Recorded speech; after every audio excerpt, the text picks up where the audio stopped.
여기서 마주칠 줄 알았어. 이른 아침 눈을 떴을 때 머리맡에서 부산스럽게 움직이는 자들이 누군지는 너무도 자명하다.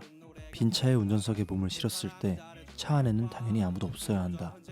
배달 음식을 시키고 40분 뒤 눈앞에 덜그럭하는 소리를 누가 냈는지는 너무도 뻔하다. 나뿐인 빈집에서 피아노 소리가 난리가 없다.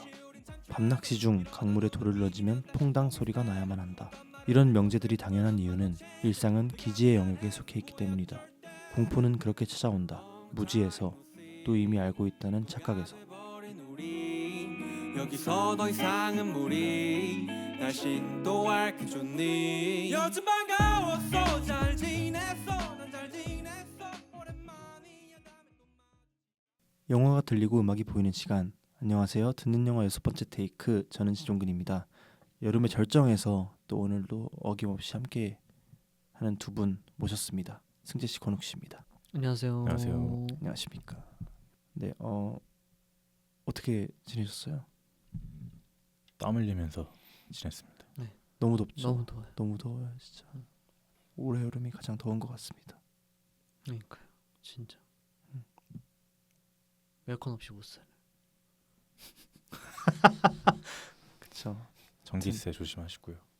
그쵸? 아. 맞아요. 전기세 아끼는 법 아세요? 최하 온도로 먼저 틀었다가 서서히 올리면은 그 유튜브 전기세 보셨죠? 아까요. 네? 유튜브 보셨죠? 그 팩트. 아, 팩트예요? 응. 그 유튜브에 엄청 뜨던데. 네. 그래서 또 이런 날은 또 공포 영화 하나씩 얘기하면 좋을 것 같아서. 으스스한 그러니까 공포 영화. 으스스 으스스. 이렇게 좀 바보처럼 이렇게. 그래서 사실 근데 그냥 공포 영화를 얘기하면 너무 뻔하니까 공포 영화 그 장르가 공포 영화가 아닌 영화 중에 공포스러운 영화라는 조건을 달고 영화를 하나씩 골라와봤습니다. 그럼 오늘 듣는 영화 남양 특집인가요? 납량이죠, 납량. 이거 잘 아셔야 돼요.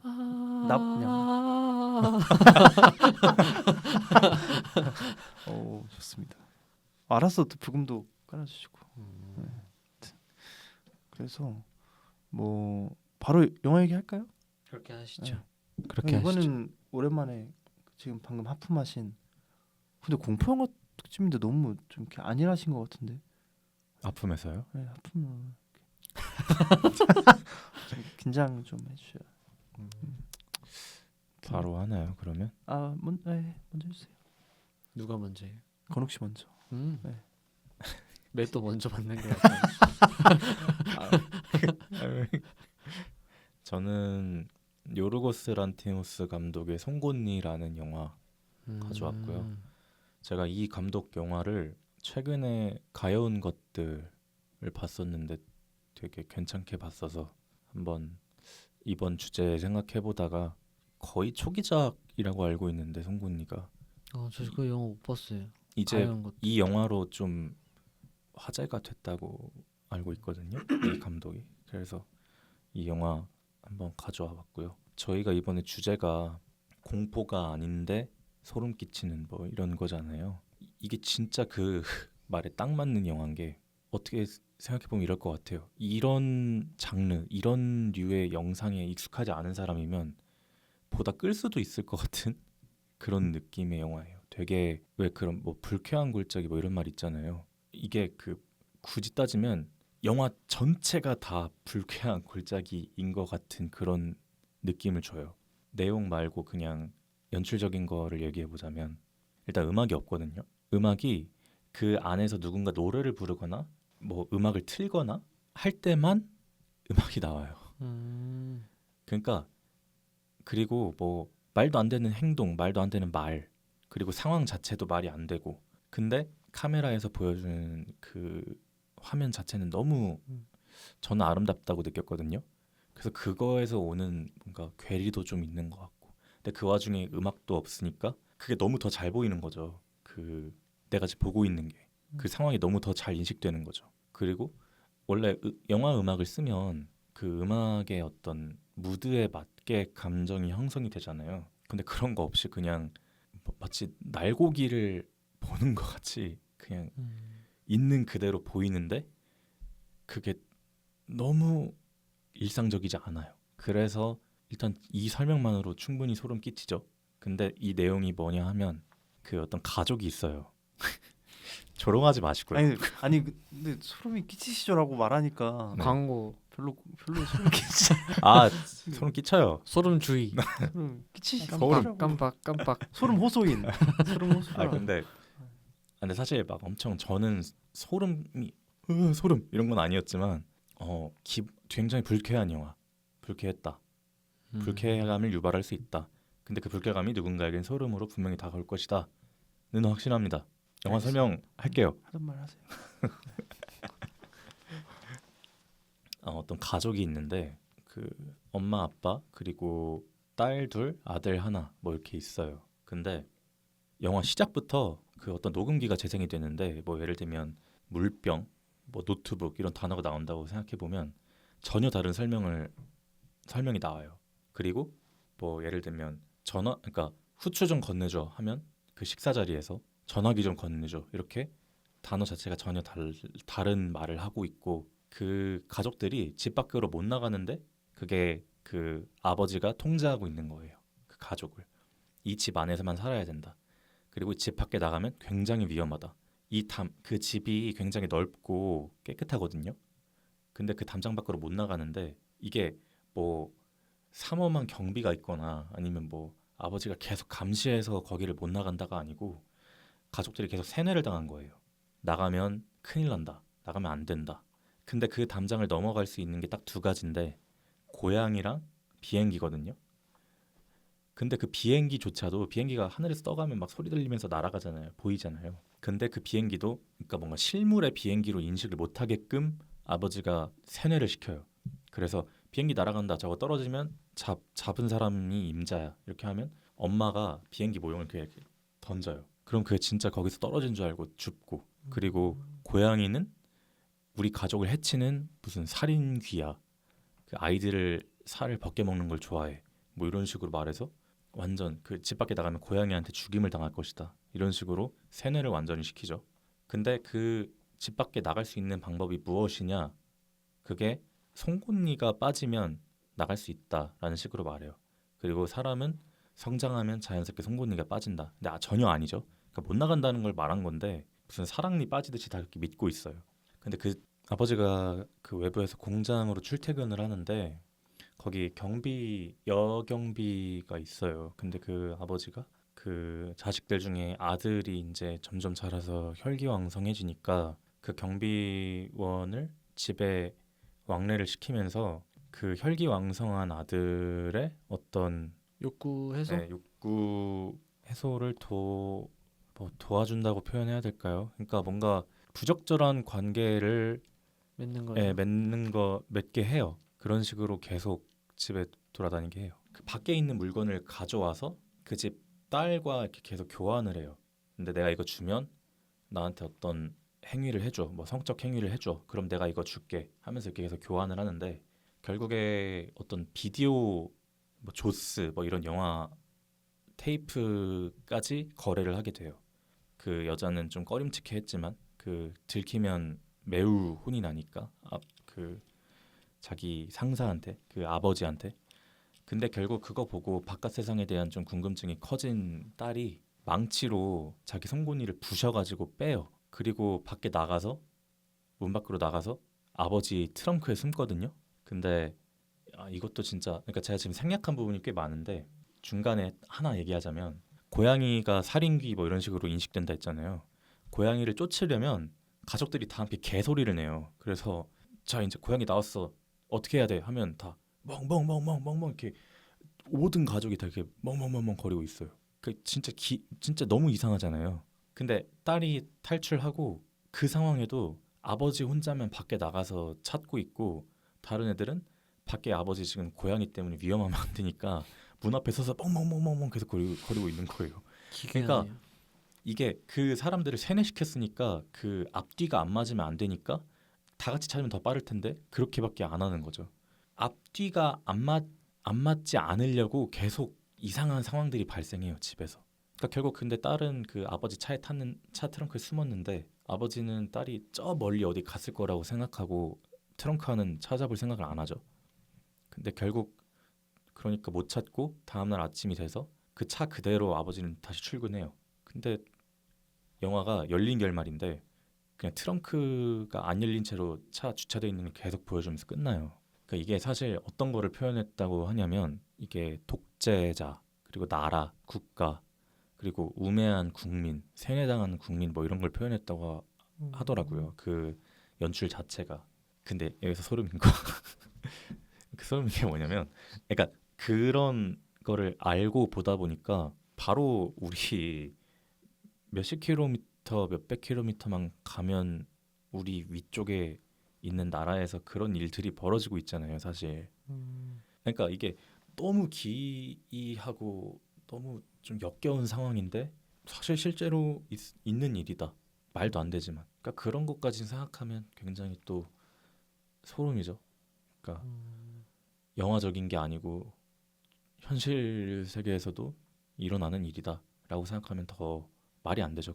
그냥 되게 이해할 수 없는 그런 영역인 거죠. 영화를 보는 것만으로도 그런데 너무 이상해서 영화가 현실이라고 안 믿을 법한 그런 장면들만 나오는데도 이게 충분히 거부감이 드는데 현실에선 더 이렇게 소름 끼치는 상황으로 다가온다고 생각이 되더라고요. 그래서 그런 뭐 보통 여름에 공포 영화 보는 이유가 소름 끼치면 좀 시원하니까 보잖아요.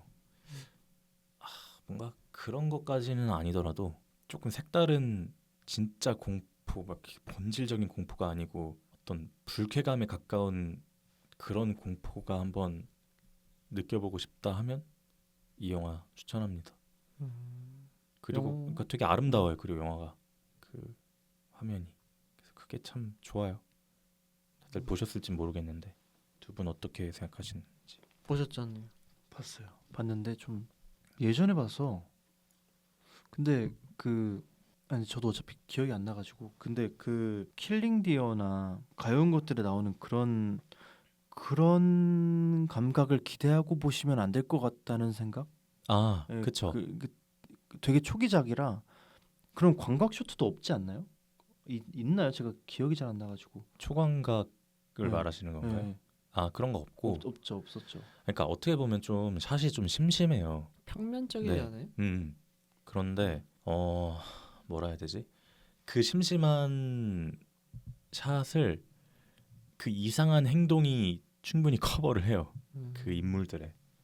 그래서 그게 참 보는 재미가 있습니다.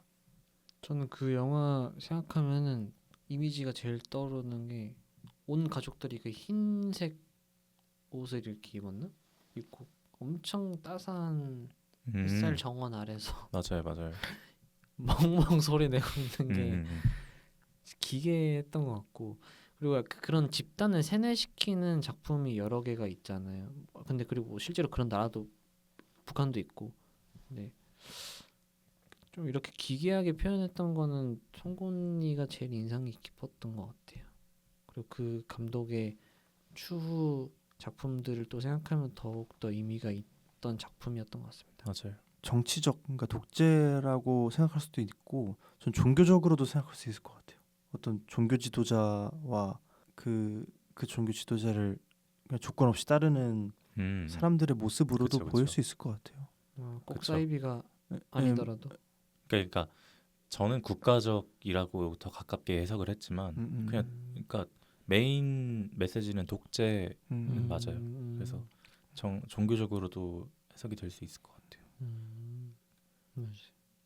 그러니까 독재와 그거에 세뇌당한 조금 우매한 그 아래 사람들이 메인이거든요. 그래서 거기서 오는 어떤 불쾌감이 어떤 영화의 메시지라서 네, 종교라고 해석해도 좋을 것 같아요. 특히 개 짖는 소리 그거 보고 있으면 진짜 기분이 이상해요. 앞으로 행보가 되게 기대되는 음. 그리스인 감독, 그리스인이에요? 그리스 사람. 네, 가여운 것들 아직 못 봤어요. 진짜. 가연 좋아요. 것들 근데 어떤 부분이 좋았어요, 건욱 씨는? 저는 근데 촬영이 너무 좋았고 사실 촬영 기법이 관심을 많이 받던데 그 패치발 렌즈로 진짜 촬영이 너무 좋았고 그리고 그냥 그러니까 순수하게 즐길 수도 있는 영화라고 저는 생각해요. 그 영화가 그냥 설정 자체가 재밌잖아요. 너무 재밌죠. 근데 요르고스 란티모스 감독은 그 세계관 자체가 재밌어가지고 그냥 보는 재미가 있는 것 같아요. 막 심오하고 생각할 거 없이. 킬링 디어는 조금 심오하게도 킬링 디어야 약간 그 종교적인 메타포가 너무 많아가지고 맞아요. 좀 그런 영화는 좀 사실 저희 같이 봤잖아요. 킬링 디어를 찜닭 먹고. 찜닭 먹고 권욱 씨네 전전집에서 전대 굉장히 불쾌했던 기억이. 요리를 직접 하셨죠 그때? 그쵸. 콜라 찜닭.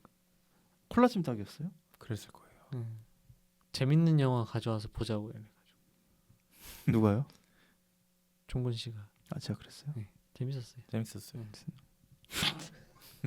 이거 영화 봐야 된다고. 아 이거 봐야 된다고. 아무튼 그냥 꼭 안 보신 분들은 한 번씩 이 계절에 딱 보시면 좋을 것 같고. 좋습니다. 다음으로는 좀 승재 씨. 저는 이번에는 영화 커맨시라는 영화를 가져왔고요. 이 영화는 제가 요즘 좀 오래된 영화를 가져오는데 이것도 오래된 영화고요. 1985년도에 만들어진 영화고 소련 러시아 영화입니다. 그래서 러시아에 대한 그 2차 세계대전 당시의 러시아에 대한 이야기를 가져오고 있고요. 그 당시 독일 나치와 당시 소련이었던 러시아와의 그 전쟁, 독소 전쟁 그 시기를 다루고 있고요. 전쟁 영화인데 이 영화 특유의 기괴한 분위기 때문에 많은 사람들이 전쟁 영화기도 하지만 공포 영화라고도 분류할 수도 있는 목소리도 있어요. 그래서 주인공 소년병인 그 주인공을 중심으로 돌아가는 영화이고요. 영화 자체 줄거리는 뭐 반전이 있고 그렇진 않습니다. 그냥 이 소년병의 시각으로 보여지는 그 전쟁의 참상을 무척 사실적이고 기괴하고 끔찍하게 묘사를 하는데 그 독일군이 러시아 그 소련 국민들을 대상으로 그 홀로코스트를 자행을 했을 때 그 모습들을 좀 현실적이게 많이 보여주죠. 제가 어떤 한 장면이 생각이 나는데 그 주인공 소년병과 그 한 소녀가 이제 그 마을로 도망을 치던 중에 이제 그 소년병의 원래 집이었던 곳을 찾아가러 가는데 그곳에 뭐 가족들이 어떻게 됐는지는 정확히 나오지 않아요. 그냥 물병이 쏟아져 있고 인형이 그냥 널브러져 있고 사실 그 집의 반대편 그러니까 집이 놓여져 있는 그 반대편 소년병과 그 소녀가 보지 못한 그 반대편에는 엄청난 시체들이 쌓여 있었거든요. 그런 장면들을 통해서 이제 인간이 얼마나 잔인해질 수 있고 그 잔인함이 한 저편에 반대편에 위치하고 있다는 것을 좀 보여주는 영화이기도 했습니다. 그리고 그 영화의 약간 하이라이트 장면이라고 볼 수 있는 그 독일군이 한 마을을 대상으로 학살을 저지르는 장면이 있거든요. 한 교회 같은 그런 예배당에 그 마을 사람들을 모두 몰아넣고 총을 쏘고 뭐 불을 저지르고 뭐 심한 경우에는 뭐 아녀자를 대상으로 뭐 못 쓸 행위까지 저지르는 그런 장면까지 있는데 그런 것들을 최대한 담백하면서도 사실적이게 묘사해서 더 이입이 되는 것 같아요. 보통 이제 전쟁 영화 하면은 그런 장면들을 이제 뭐 좀 최대한 부각해서 보여주거나 아니면 그 사람들의 시선으로 이렇게 보여주는 피해자의 시선으로 이렇게 보여주는 경우가 많은데 커맨시 같은 경우는 그냥 하나의 그 현장에 그냥 내가 놓여져 있다고 생각을 하고 무척이나 좀 사실적이게 보여주거든요. 그래서 저는 그래서 커맨시라는 영화를 담백하지만 좀 끔찍한 영화라고 평가를 했고요. 그리고 이 소년병의 얼굴이 처음에는 전쟁에 자기도 참여하고 싶다, 자기도 그 병사로서 뭐 독일 나치군에게 맞서 싸우고 싶다 이런 식으로 이제 밝은 표정으로 나왔는데 후반부로 가면 갈수록 이 전쟁의 참상을 같이 겪으면서 머리도 새하얗게 새고 주름도 생기면서 굉장히 그 처음과 후반부의 그 표정 차이가 엄청 많이 나요. 그 마지막에 이제 그 소년병이 히틀러의 초상화를 이제 발견을 하고 그 초상화를 향해서 이제 총을 쏘거든요. 총을 쏘면 쏠수록 그 히틀러의 초상화가 그 히틀러가 나이가 어렸을 때로 계속 돌아가는 그 연출이 있어요. 그러니까 그 지금 2차 세계대전 당시에 그 히틀러의 모습이 나오고 총을 한 번 쏠 때마다 어렸을 때 화가에 있었던 모습 그리고 최종적으로는 갓난아기의 그 히틀러가 나와요. 근데 그러면서 어떤 대사가 나왔는지 뭐 그런 그 장면을 통해서 유추할 수 있었던 것이었는지는 정확히 기억은 안 나는데 과연 이 아이를 우리는 쏠 수 있는가? 그러니까 히틀러라는 인물이 얼마나 그 잔혹한 인물이고 얼마나 많은 학살과 전쟁을 일으킨 인물이지만 이 사람 또한 어렸을 때 그 당시의 그 모습 우리는 그 사람을 죽일 수 있는가? 그를 죽이면 우리도 똑같은 사람이 되는 것인가? 이런 것들을 좀 보여주는 그런 딜레마를 시사하고 있다고도 생각하고 있습니다. 그래서 이게 꼭 소련 쪽에서 시각에서 만들어진 뭐 반전 영화, 뭐 독일군이 나쁘다 이런 영화라기보다는 이 전쟁이 얼마나 끔찍하고 이 전쟁을 우리가 그냥 마냥 비난을 해야 되는 건가, 선과악이 분명하게 있는 건가 이런 것들을 좀 보여주는 영화였던 것 같습니다. 그래서 제가 전쟁 영화를 그리고 홀로코스트 영화들, 뭐 피아니스트, 뭐 1917, 뭐 신들러 리스트, 라이언 인벨 구하기 이런 것들 많이 봤지만 제일 기억에 남았던 영화 중에 하나가 커맨시였던 것 같습니다. 그래서 이 커맨시 영화를 들고 왔던 것 같아요. 근데 영화가 좀 오래돼서 보신 분들은 많이 없으셨을 것 같아요. 제가 알기론 이동진 평론가가 엄청 좋아하는 영화로 알고 있습니다. 네. 그리고 이 영화 감독과 주인공이 낭설이긴 한데 이 영화를 찍고 감독은 이 감독직에서 은퇴를 했고요. 이 배우는 뭐 PTSD에 걸려서 자살했다는 그런 소문이 있었는데 이건 낭설이고요. 그냥 배우 이 커리어가 단 하나였던 것 같아요. 아니면 이 배우의 커리어를 마지막으로 계속 내리막길 걸었다는 그 소년병? 네, 맞습니다. 방금 찾아봤는데 후유증 때문에 배우 활동 오랫동안 못했던 건 맞고 2000년대부터야 다시 시작했대요. 네, 맞아요. 근데 너무 여기 몰입했어가지고 후유증이 좀 심했다고 합니다. 자살은 아닌 거네요, 그러면? 그런 네. 것 같아요. 근데 영화를 보면 그 소년병의 얼굴이 엄청 그 기괴하게 묘사가 되거든요. 네, 그러네요. 그런 걸 보면은 PTSD가 안 올래야 안 올 수 없는 그 연출이었던 것 같습니다. 그럼 약간 되게 그런 참상들을 조금 있는 그대로 보여주려고 좀 노력을 했다고 느껴졌어요. 그 영화 봤을 때. 네, 그렇죠. 지금 보고 있는데 연기 진짜 잘한 것 같아요. 네. 안 봤는데도 잠깐 짧은 영상만 지금 잠깐 네. 봤는데 소름이라기보다는 보면 볼수록 좀 우울해지는 그리고 나도 이 참상에 놓여진 것 같은 그런 끔찍한 감상이 좀 드는 것 같은 간접 체험을. 네, 감정 체험 같은 영화죠.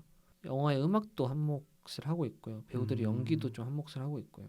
저도 이 영화 원래 보고 싶어요를 해놨었는데 그 담아놨었는데 아직 보진 못했었거든요. 좀 길진 않나요? 좀 길었던 걸로.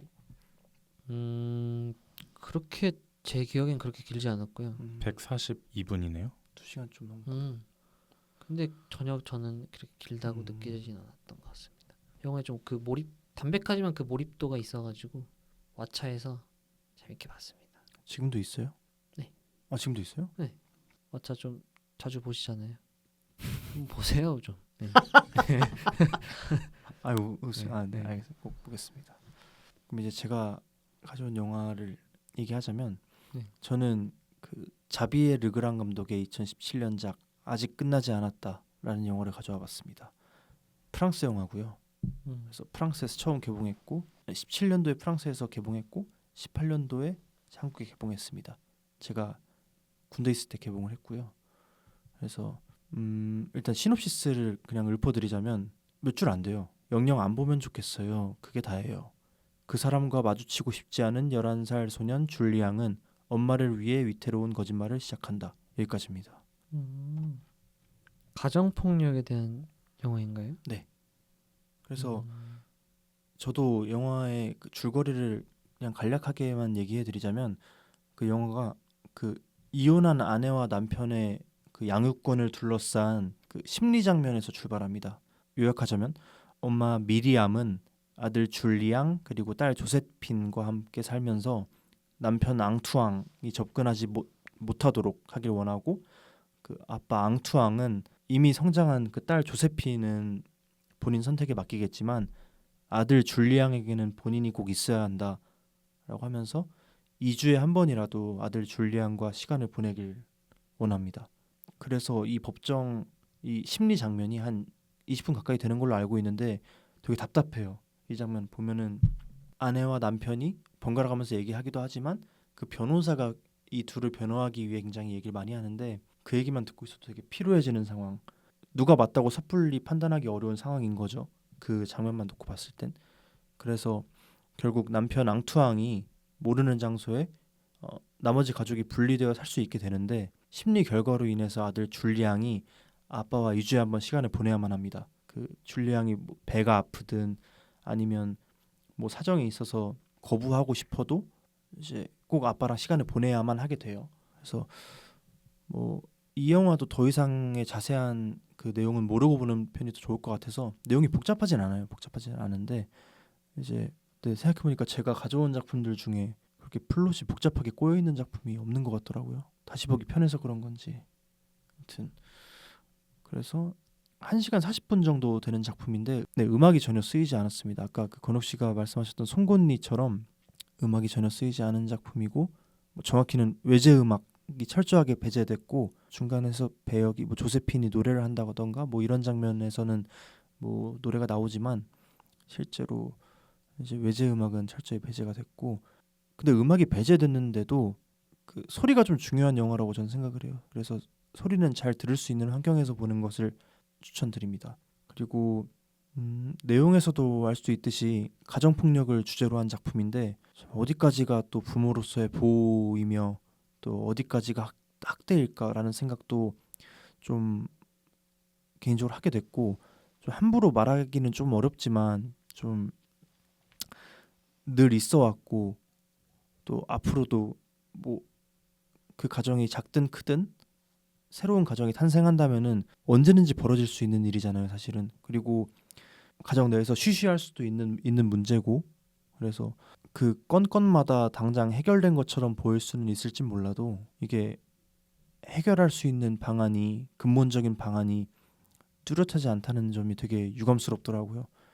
그래서 제목도 아직 끝나지 않았다라고 지어지지 않았나 그런 생각을 했습니다. 공포 장르에 그러니까 뭐 앞서 말씀드렸던 것처럼 공포 장르에 속하지는 않는데 제가 봤을 때는 무서워하지 않을 관객이 없을 것 같아요. 모두 아마 특히 마지막 장면까지 가는 그 과정을 봤을 때는 아마 모두 다 벌벌 떨며 보실 수 있을 거라는 생각이 들고 처음에 제가 인트로에서 언급드린 것처럼 매우 일상적인 사건에서 오는 그런 공포이기 때문에 굉장히 더 무섭게 보실 수 있을 것 같습니다. 그리고 이 영화는 2017년 베니스 영화제에서 은사자상 그리고 미래의 사자상을 수상했고 그 5년 전에 2012년에 이 영화의 프리퀄로 그 단편 모든 것을 잃기 전에라는 작품이 있습니다. 그래서 이 영화도 되게 호평을 받았고 캐스팅도 동일하다고 해요. 그래가지고 조금 더 몰입감 있게 보실 수 있을 것 같아요. 그 가정 폭력과 그 답답한 상황 전개 때문에 그럼 좀 공포를 느끼는 요소라고 볼 수 있겠네요. 그 영화 포스터에도 그렇고 제가 아까 많은 언급은 드리지 않았지만 영화 포스터랑 그 영화 포스터에도 이 줄리앙 아들 줄리앙의 모습이 고개를 숙인 모습이 나와 있고 영화 전반 내용을 끌고 가는 것도 줄리앙이에요. 사실 그 줄리앙과 2주에 한 번 만난 그 아빠 간에 벌어지는 그런 내용이 일단 주 플롯인데 되게 조마조마해요. 그 아빠가 줄리앙을 픽업하러 차를 끌고 오고 꼭 빵빵해요. 꼭 클락션을 울리면서 그냥 왔으면 전화하면 되잖아요. 내 왔다 나와라 이러면 되잖아요. 근데 이제 꼭 그렇게 클락션을 울리면서 그 다음에 전화를 해서 나오라고 하고 막상 줄리앙이 조수석에 타면은 그닥 달달하게 말하진 않습니다. 그닥 좀 듣기 좋게 말하진 않아요. 직접적으로 폭력을 행사하진 않는데요. 폭력에 가까운 그런 정신적으로 좀 폭력에 가까운 행동을 좀 일삼기도 해서 그런 부분에서 오는 공포감도 좀 있어요. 약간 그 압박감에 그렇죠. 대한. 그리고 그 아버지 배우가 약간 마동석 배우를 좀 닮은 느낌이 있는데 그래서 좀 그런 분이 그런 아버지 역할로 나오는데 조수석에 그 줄리앙이 타고 있으니까 보통 그 머리 뒤에 받치는 거 있잖아요. 조수석이나 운전석 뒤에 이렇게 머리 이렇게 기대라고 있는 그 네. 부분 있잖아요. 네. 그 아빠가 그거를 퍽퍽 치거든요. 음. 줄리앙이 그러니까 자기 뜻대로 안 하니까 음. 그거를 퍽퍽 치니까 줄리앙이 우는데 그런 장면들이 굉장히 압박감을 줘요.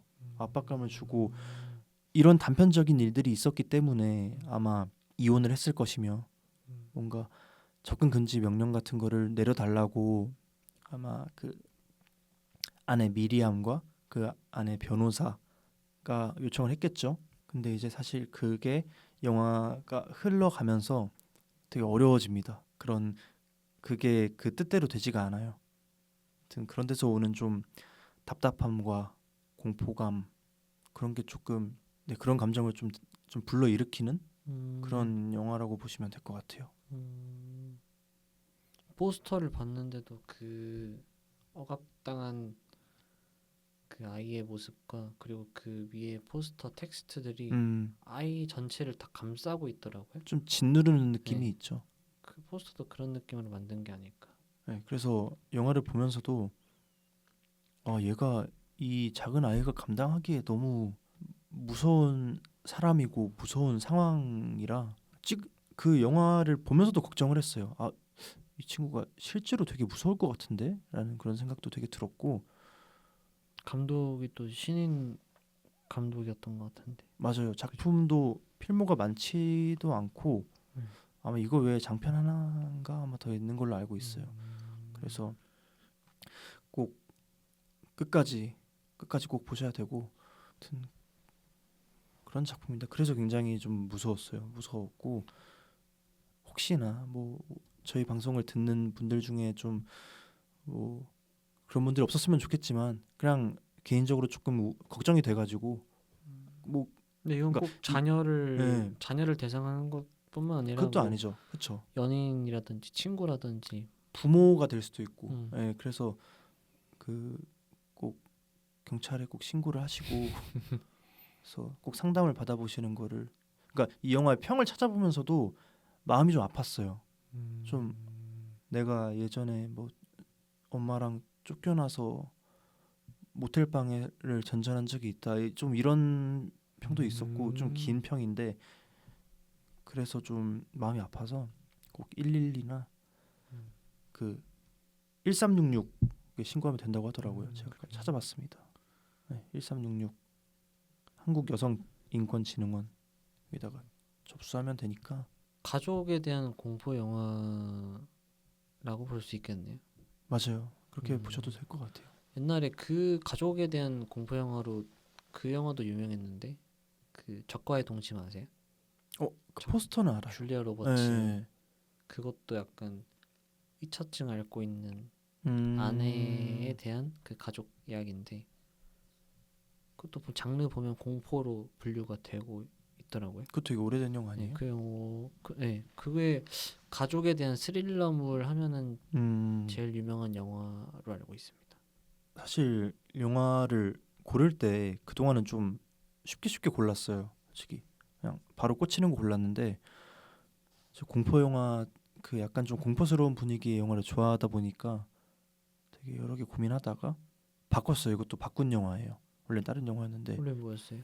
원래는 스왈로우라고 그것도 조금 공포 영화로는 분류가 안 되는데 굉장히 무서운 영화로 제가 봤었어서 그걸로 할까 하다가 이걸로 아직 끝나지 않았다로 바꿨습니다. 꼭 한번 보시면 좋을 것 같습니다. 요번에 보려고 했던 영화 중에 그 영화도 공포스러웠던 것 같아요.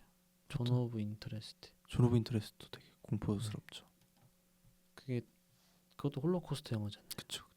근데 그거는 그냥 짧게 말씀드리자면은 그 아까 말씀하셨던 커맨시랑은 다르게 반인륜적 그런 행위를 자행하는 모습은 전혀 나오지 않습니다. 그게 전혀 아예 나오지 않고 아예 안 나와요. 소리나 약간의 암시적인 표현으로만 관객들이 볼 수 있게끔 나오고 그 시대에 잘 먹고 사는 그 독일 나치 독일군 예. 뭐 장교들의 가족 음. 그런 모습이 주로 나와요. 그래서 되게 괴리감이 있죠. 그것도 맞아요. 그것도 그래서 굉장히 무섭게 봤던 기억이 있습니다. 영화 자체 분위기는 어떻게 보면 송곳니랑 좀 비슷하죠. 맞아요. 그 생각이 들었어요.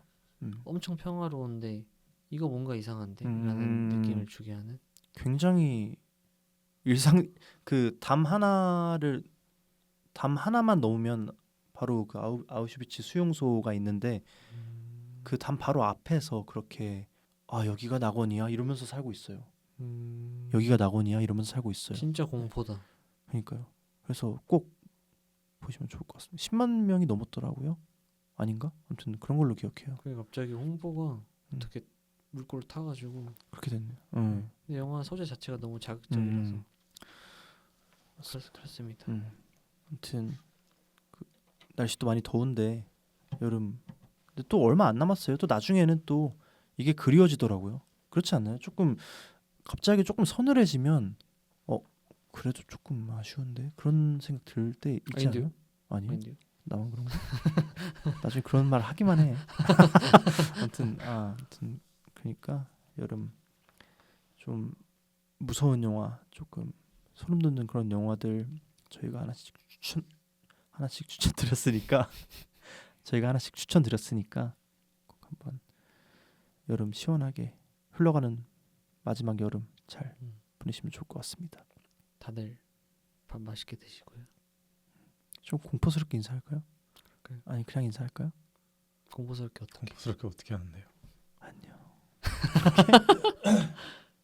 저번화는 건욱 씨가 했으니까 이번에 종근 씨가 잘 자요? 아니 그냥 안녕. 좀 으스스하게 한번 해보세요. 할까요? 네. 안녕. 갈게. 아니, 조금 더 갈게요.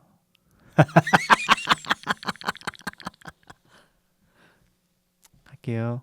네. 안녕. 안녕.